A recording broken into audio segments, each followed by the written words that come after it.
Judge.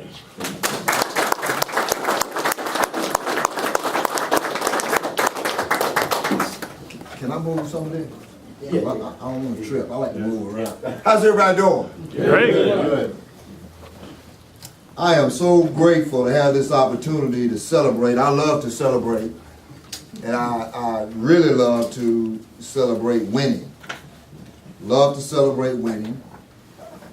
Oftentimes when people hear that word winning, they immediately think about athletics. But for me, because as I find out every day that I'm a little older, I have people that were born, I just met, was it Stan? Who was sitting next to me? Gamecock. Andy. Andy. I came to Clemson in 1978, and Andy was born in 1978. So I can't play football anymore, but I assure you I can still win. I can still win. See, once having the opportunity to win something like a national championship, you're empowered for the rest of your life. That's the pinnacle of college football. And it changed my life.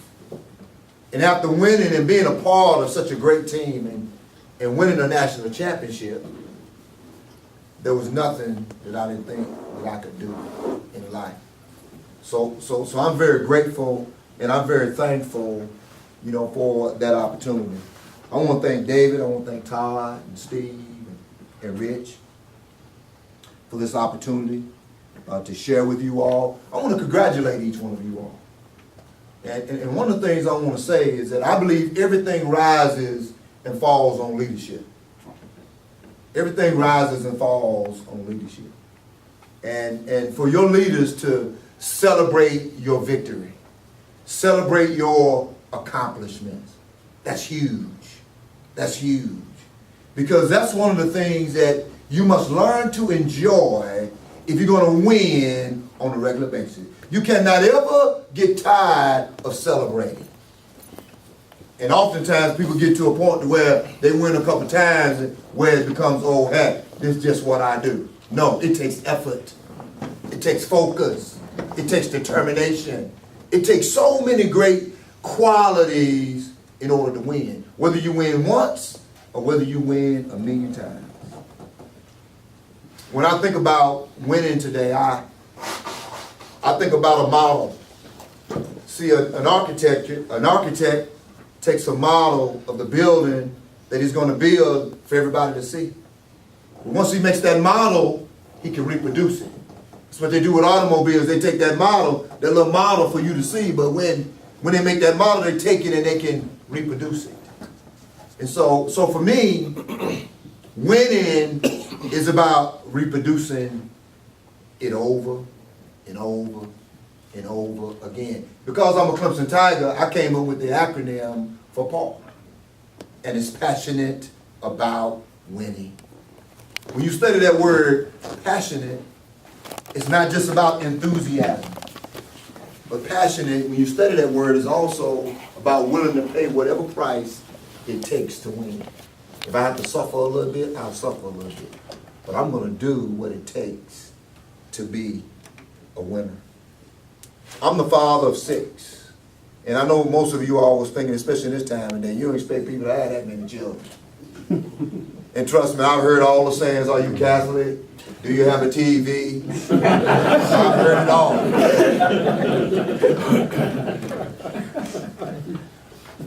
But and what I'm going to do today is I'm going to tell y'all somewhat about me and some of my experiences. But in all these things, there are going to be some essentials and some attributes that's going to arise from this conversation that you'll want to take with you. But I've been married for 31 years. And that's huge for me because I was raised in a home without my father. I was raised in a home with 5 women. My mother and my grandmother, and I had 3 sisters. And most of the time, you didn't expect the linebacker to come from 5 women. But y'all don't know my sister Jackie. My sister Jackie whooped every male in the neighborhood, including me. But I couldn't take that whooping all my life. I started trying to learn how to defend myself. And that's how they got that linebacker out of all 5 of those women. But I didn't know my dad, and I really wanted to have a relationship, you know, with the son. And so, you know, the linebacker had 4 girls in a row. And being the linebacker that I am, I couldn't go out like that. And so my coaches always taught me that practice makes perfect. And so my wife and I, we kept on practicing, and that's how I got those twin boys. And that's how we ended up with 6 children. And so for me, winning is a lifestyle. It's a lifestyle. You don't just win when you go to the stadium.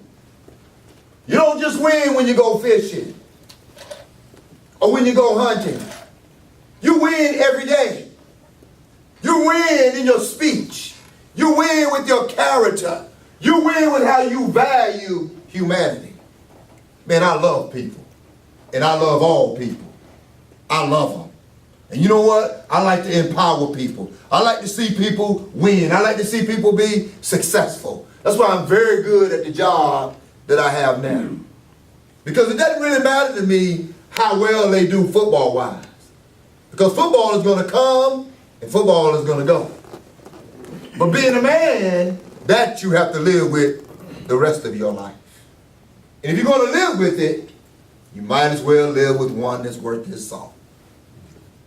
And so, every day, I have an opportunity to pour in the lives of young men, to empower them to be able to stand on their own 2 feet. If I had to title my message to you all today, and it is a quote, it's one of my quotes, and it reads, "True champions always seek new victories." True champions always seek new victories. See, I didn't stop winning with just a national championship. But I shared some of those other things. And David shared some of those other things. Call Me Mister. Call Me Mister has over 100 young men throughout the state of South Carolina that are role models in the school, in elementary schools right now. Call Me Mister. Powerful program. Powerful. One of the things that I'm most proud of. One of the things I'm most proud of. Because you know what? These right here, they're fine. They're fine. But I'm not interested in just having my name on the wall. I'm not just interested in carrying around a trophy. But I want my name on your heart. I want my name in your mind. See, it's about legacy now. I want you to remember me when I'm gone. That's what I call a winner. That's what true winning is all about. And so a true champion is never just satisfied with the accomplishments that he's made. Oh yeah, he celebrates them, but they will not keep him or her from that next victory. True champions always seek new victories. Coach Ford. I know some of you all know that name. Y'all know that name. And so true champions always seek new victories. I want to give you 3 qualities that mark a true champion that is always seeking new victories. Coach Ford was one of my coaches. He was my head coach. My first head coach was Charlie Pell. But Charlie Pell left because he didn't feel like he could win a championship at Clemson. How about that? Went to Florida. And that team that he recruited, I was a senior the year we won the national championship. But Danny Ford, my head coach. And the first thing I want to say to you all, the first thing that will mark you as a winner is that the vision of victory is the way I would say it. The vision of victory. What does that mean? How I see myself as a winner. What is my vision? My vision is about what I want to become. I might not be there yet, but my vision is what I want to become. I cannot lose sight of what I want to become. I may not be there yet, but I can still get there. Helen Keller said it like this: The only thing worse than being blind is having sight with no vision. The only thing worse than being blind is having sight with no vision. No vision. Danny Ford had a vision. And Danny Ford's vision was to win championships. That's what he wanted to do. It wasn't about the 11 wins. It wasn't about the 10 wins. He wanted the crown. He wanted to win the championship. That was his vision. And his mission was that no one would outwork us. No one would outwork us. And trust me, he held true to that. He held true to that. We had practices, and they lasted, and they lasted, and he started them over, and we started practice again. You are not going to outwork us. Oftentimes when people hear hard work, they don't think you work smart. No, you have to work hard and you have to work smart. You have to do both. But that was his vision for our players. And you know what? One of the reasons that I was successful in the car business in my first month was because I knew how to work. I knew how to compete.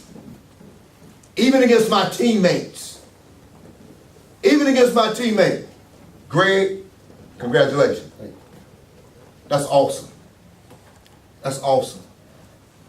Somebody ought to be trying to get that award next year. Win that award. Don't let him get comfortable with that award. But since he already knows how to do it, boy, y'all got to learn what he knows. But that's awesome. Competition. My friends used to think I was weird because I was really nice and always carried a big smile and was always loving on everybody. But when we got to the football field, they say the brother goes through a transformation. Something happens to him when he gets over there on that football field. I don't understand what it is. Passionate about winning. I have a vision. I had a vision. I knew what I wanted to become. And I kept that vision before me. And because I kept that vision of what winning looks like, and it looked like to me hard work, but also I envisioned, I had a mental picture. I used to meditate. Before we played a game, I used to think about how I was going to hit George Rogers. I used to have a picture in my mind about how I was going to hit Herschel Walker. Before I even stepped on the field, I already had it in my mind. On this play, I'm going to get him. He don't even know it. I'm coming for him. Every day when you all go to work, every day when you're servicing it and you're creating that environment, you're creating that total comfort, man. You got to envision in your mind what that customer is going to look like after he's had an encounter with you. After he's had an encounter with your company and your excellence and with what you do. You need to envision that before you go on the job. Because when you see it, you can achieve it. You can achieve it. And I'm not just talking about with eyesight. Y'all heard what Helen Keller said. She said, man, that picture, you don't have to have eyes to have that picture. And that's what a true winner, that's the first thing, that he does. When you talk about the model, when you talk about being the best, that's Coach Sweeney. He'll ask the players at Clemson and say, what is the standard? They'll say best. Y'all got it? What is the standard? Best. That's what he does. And they say it every time. Best is the standard. But in order to be the best, I got to continue to get better. You don't ever arrive at best without an attitude and a mindset that I have not arrived. I got to get better. Greg, I won it today. I won it this year. I don't ever arrive. I need to win it again. They're going to really get upset when you win it for the second.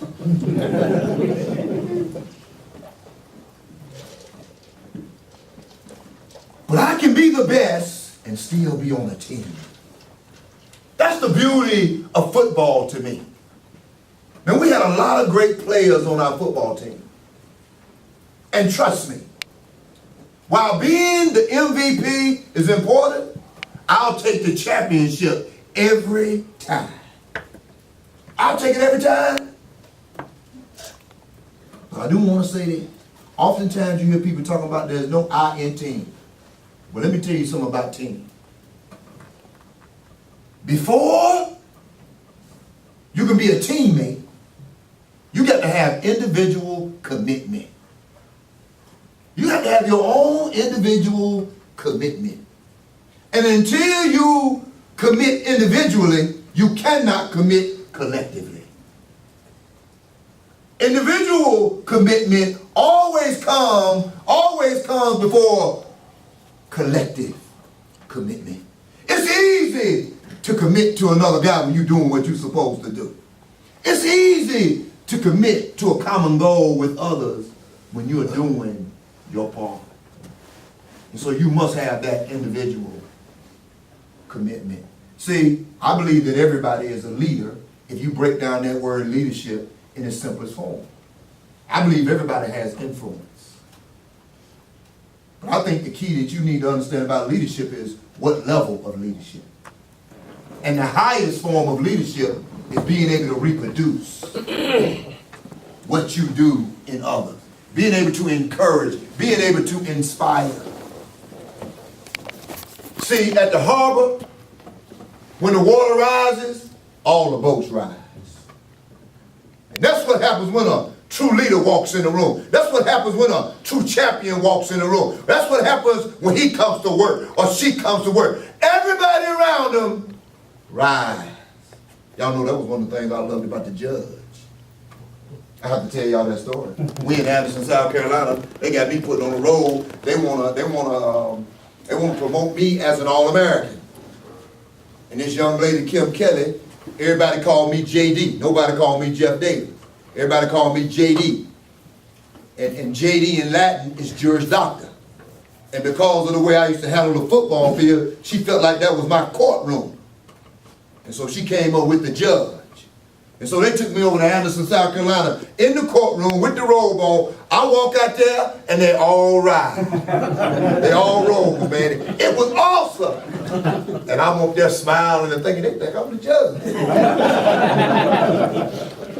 And it was the same way when I hit that field defensively. Them boys wanted to play with Jeff Davis because he was going to play it the right way. He was going to play it with the right intensity. It's nothing like being around somebody that does it the right way with the right passion and the right intensity. And it doesn't matter whether it's total comfort. It doesn't matter if it's battle. It don't matter what it is. When everybody gets around you and get better, oh, it doesn't get better than that. True champions always seek new victories. It wasn't enough for me to be a good football player. It wasn't enough for me to graduate from college. It wasn't enough for me to be a part of a program like Call Me Mister. It wasn't enough for me to be married for 31 years to the same woman. It wasn't enough for me to have 6 children. All of them have graduated from college except for the 2, and they in college. One is at Duke Law School. One went to Vanderbilt. That wasn't enough for me. Because the true champion loves how sweet victory is. And so the best thing you can do with victory is enjoy it again. And again. And again. And again. So the vision of victory is how I see myself winning. Let me say this to you all. We had one of our coaches that had a bout with cancer. And we have a devotion before all of our meetings at Clemson. Coach Sweeney requires every person in the room to give a devotion. And they can do it on anything they want to do. But you have to do it. They start right here and go all the way around the room. You have to give a devotion. And so one of our coaches talked about that bout with cancer. And the reason that he did it was because he wanted us to not be so busy working that we don't take care of our bodies. He said, go get your checkup. Because that's what saved him. He went and got a checkup. And they found the cancer, and they found it soon enough. True champions, we don't just win on the job, but we win on the home, and we win with ourselves. The individual commitment. How I see myself winning. At one time, I was 260 pounds. I weighed myself this morning, I'm 219. You know why? It's important to me to be a winner in my health as well. I want to challenge you all. Don't let everything be so much more important than you taking care of you. It is hard to give what you do not have. Take care of you. Won't nobody take care of you like you will take care of you. Number 2, the promise of victory. The promise of victory. There's a guarantee that comes along after you've won one time. There's a guarantee for future success. That I can do it again. Your heart is able to see the things that your eyes aren't able to. Your heart is able to see the things that your eyes aren't able to. The promise of victory. Coach Ford's other vision for his football team was for us to be physical. Football is a tough man's sport. It may be a little questionable today. Some of you football fans. But he wanted us to be physical. He wanted a team after 4 quarters or however long it took, when the game was over, he wanted that team to say, hey, I don't know we won today, but I really feel beat up. I don't feel like I won. He wanted us to be physical. In other words, he wanted us to do it the right way. That's the promise of victory. That once you do it, and you do it the right way, you will always do it the right way. And his idea of football was being physical, hitting somebody in the mouth, hitting somebody and seeing their head hit the back of the ground. I know that might sound a little gross to some of you all, but that's the nature of that beast. Yep.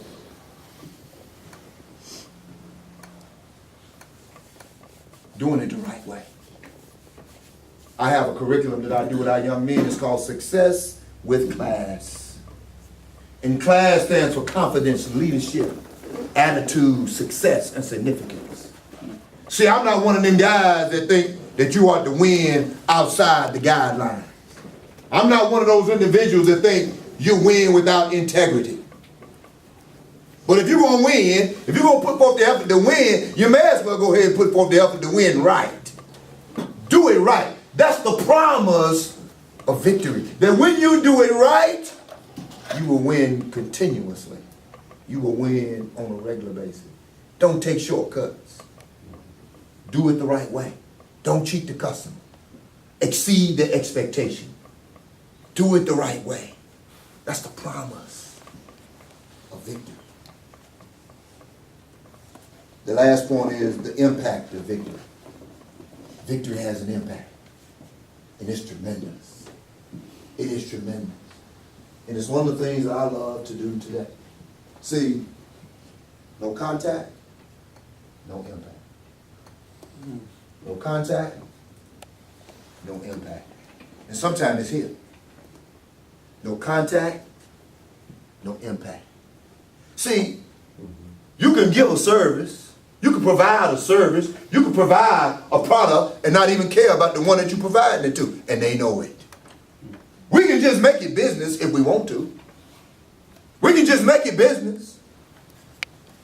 But if we're going to make it about having an impact, they're talking about you when you're gone 1 day, 2 days, a week, a month. Oh, guess what? They're my people. Total comfort. They're my folk. That's who I'm going with no matter what. Why? Because you made a contact. You didn't just provide a service, but you looked that man in the eye. You shook that lady's hand. And you said, I am what I am. I'm about to deliver this great service to you like no other company. No contact, no impact. The impact of victory is infectious. It's contagious. Everybody wants to be around a winner. And let me tell y'all something. As one who played football, I know that well. Because when you lose, they don't like to come around. They talk about you bad. Even though they say they love you, they talk about you bad. But the moment you win, that's my team. Man, they go by the hair stick in the shirt. That's my team. Why? Because I want to be associated with the winner. I want to be associated with the winner. And that's how I coin true champions always seek new victory, because they cannot get enough of it. So you know what? Congratulations, Greenville office, 2014. You celebrate it today.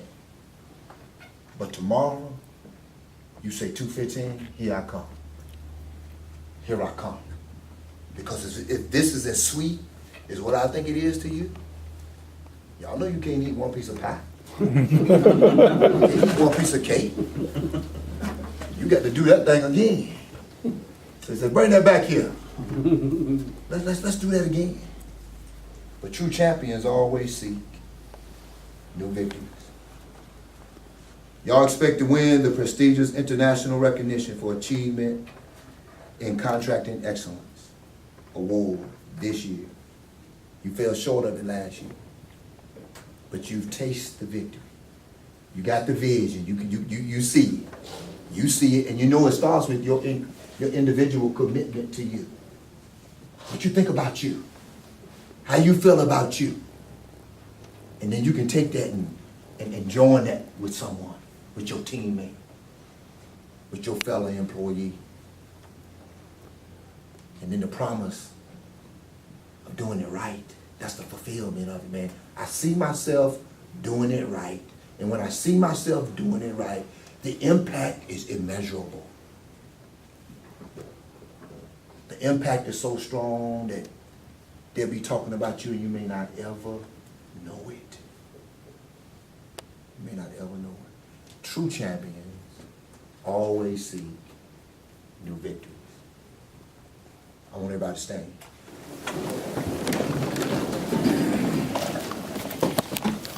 So y'all understand that I work with the athletes at Clemson. And so I have to always come up with something that kind of puts I don't like to be a period at the end of a sentence. And I don't want to be a question at the end of a sentence.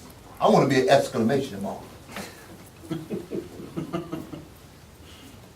So I want to do something that I'll close this message out with an exclamation mark. My thing got dry with my water. Can't even speak. But I did this with our football team this year. And after I did it, I had a couple of young men come to me and ask me if they could get it. But if y'all gonna be the 2015 ACE of the year and not fall short, this right here is what it's gonna take. All right, now I want you to turn and look somebody in the eye. See, I always teach our young men great characteristics, great qualities. I want y'all to look in those windows. Find somebody look in those windows. Look in those windows.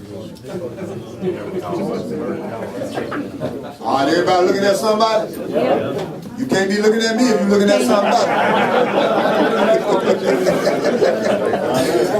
All right, here we go. Y'all got to because y'all got to hear this now.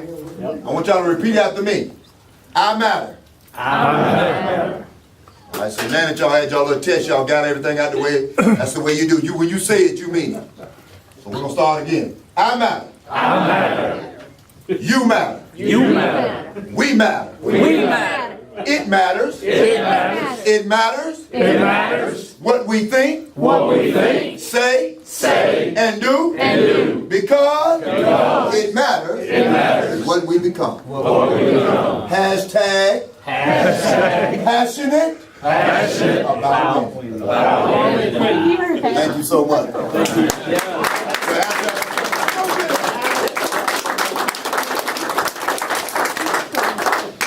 I'll take a few questions. If anybody wanna, you have a few, anything. I got one.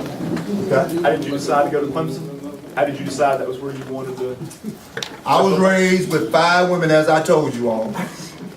And the University of North Carolina, NC State, were my other choices. And one was 45 minutes away and the other one was like an hour and a half. And being raised with 5 women, I needed to grow up. And when I came to Clemson, I felt like Clemson would offer me the type of support that I needed in order to be successful. And so Clemson 4 hours away, UNC 45 minutes away, I would have never grown up. I would have never become a man because mama and grandmama would have been doing everything for little Jeff. So little Jeff traveled on up 85 to Clemson, South Carolina. And other than that, oh man, it was contagious. My first game was Clemson, my official visit, they played Notre Dame. The people stood up. I said, what's wrong with these people? Why won't they sit down? They stood up. They stood up the whole game. It was crazy in that place. And I said, I have to get me some of that. Once I ended up at Clemson. Jeff, when I read about Clemson and Coach Sweeney's programs now, I always hear family from the recruiting. I keep up with recruiting, and family always comes out of those recruits. Can you give us a little explanation on that? I can. Clemson is the type of environment that is conducive for those connections. Great family. We use family, we use community. And that family has a lot to do with Coach Sweeney. Coach Sweeney's mindset. He wants to be that model program in the country. He wants to be that program that everybody is watching and everybody wants to be. And so the concept of family comes from the fact that we have a mutual respect and a mutual love for mankind. I'm the first hire of Coach Sweeney. When Coach Sweeney got the job, he hired me to mentor his players, which was an unprecedented move in college football. And that spoke volumes. What that said to his players, I have made you all my priority. He takes care of his coaches. He had struggles in his family growing up. And I think all of that played a part in the family concept. But I will tell you this. Coach Sweeney is a huge part of it, but it is in Clemson's DNA.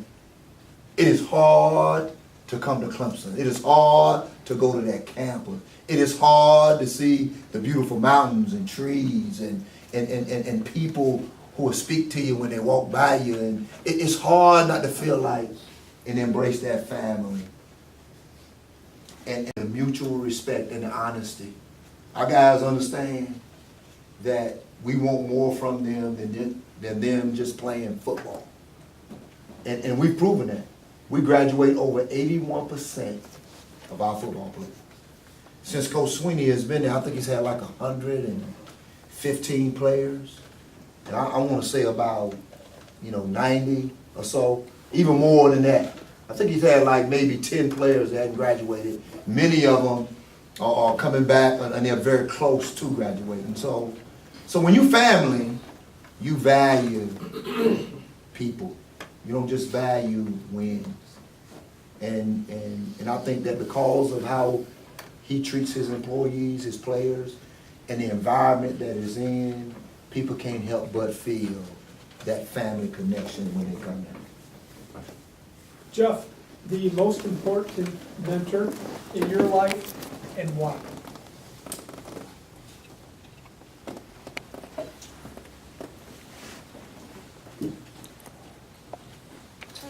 My first one, I gotta tell you about two, but my first one, most important, my grandmother.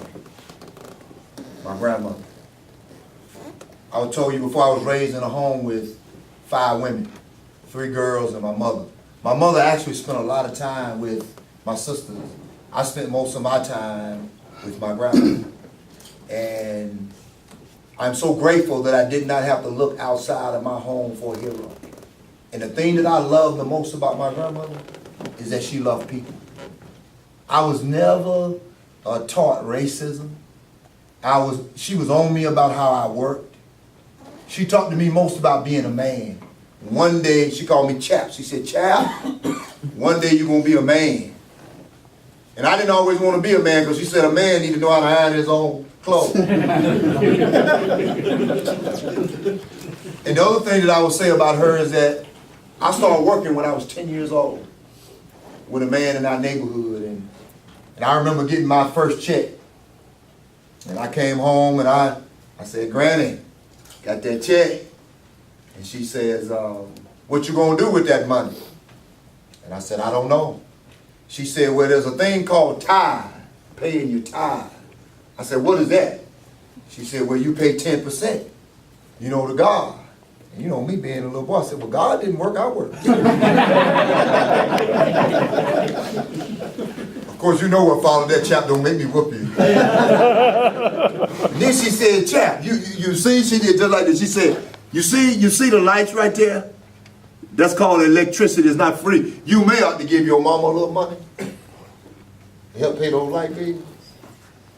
So my grandmother was always pouring into me, always teaching me how to be a man. But I would say that today, the thing that she instilled the most in me is to love Jesus Christ with all of my heart, all of my soul, and with all of my strength. And I believe that that's the foundation that I stand upon. And he mentors me every day. And I am so grateful that I learned that right in my home from my grandma.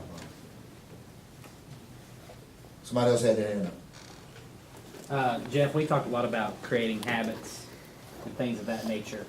Can you go over some habits that have, helped create some of the success that you've had along your lifestyle? I talked about one of them. I love people. I don't walk by people. I try to always acknowledge people. I'm not very good with names. If I don't mention their name right after I learn it, but I never forget a face. The value that I have for humanity, it doesn't just happen. It takes work. And that's one of the reasons we see our people struggling in marriages and in relationships today. Because most of us think relationships are automatic. But they take work. And they take time. And so that's one of the habits. One of the other habits that I've cultivated in my life is that I'm grateful. I'm going to show my appreciation no matter what. I'm going to show my appreciation. I am going to say thank you. I'm going to have manners. It's one of my habits. I'm going to look you in the eye. I'm going to have manners. Thank you. I'm going to tell my boss, Coach Sweeney, he gives me a raise. You know what I do? I walk down there. Say, Coach Sweeney, thank you so much. I appreciate it. I don't take it for granted. It doesn't have to happen. And it doesn't just happen. When things happen, somebody has been intentional. And so those are two things that man, it is a habit for me. And I would say that a lot of that had to do with athletics. Man, that's what the greatest attribute that I learned from playing football was to appreciate the gifts of others. There were so many gentlemen that I played with that had unbelievable gifts. And not only appreciate them, but celebrate them. Not be jealous. You know how some people can go to school, man, and they don't come to work. Then the rest of us, man, we killing ourselves trying to get that seat. But you don't hate that. But maybe our manners are better than the ones getting that A. We all have strengths and we all have weaknesses. Nobody else? Several years ago, Florida Gators playing LSU, and it was greatly anticipated what was going to happen when Tim Tebow and the Honey Badger were going to lock horns. And I'm just curious, what was your greatest memory for a tackle or for a hit?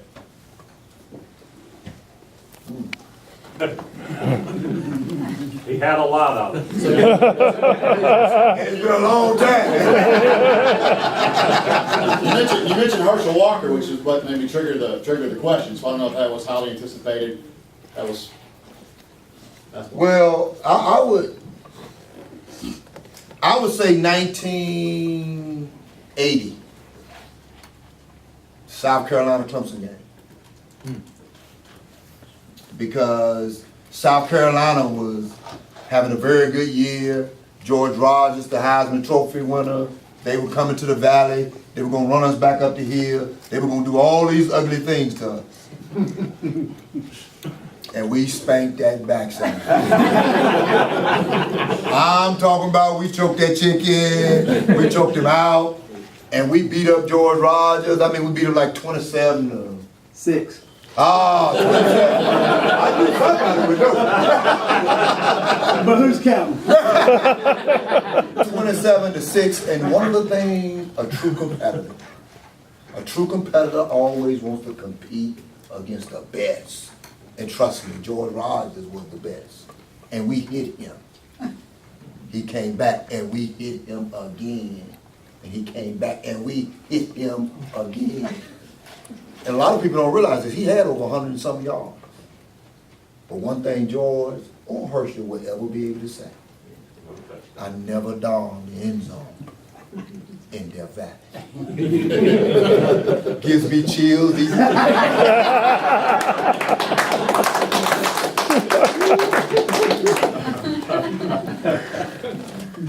Someone else. Hey, once again, I just want to say that, hey, this is what I do. And I love it. And I'm so glad that I was blessed with this opportunity to share with you all. And I hope that this wasn't another speech to you, but I hope that I've sown seed that will bring forth a harvest, and a harvest that will remain. Thank you all so much. God bless you.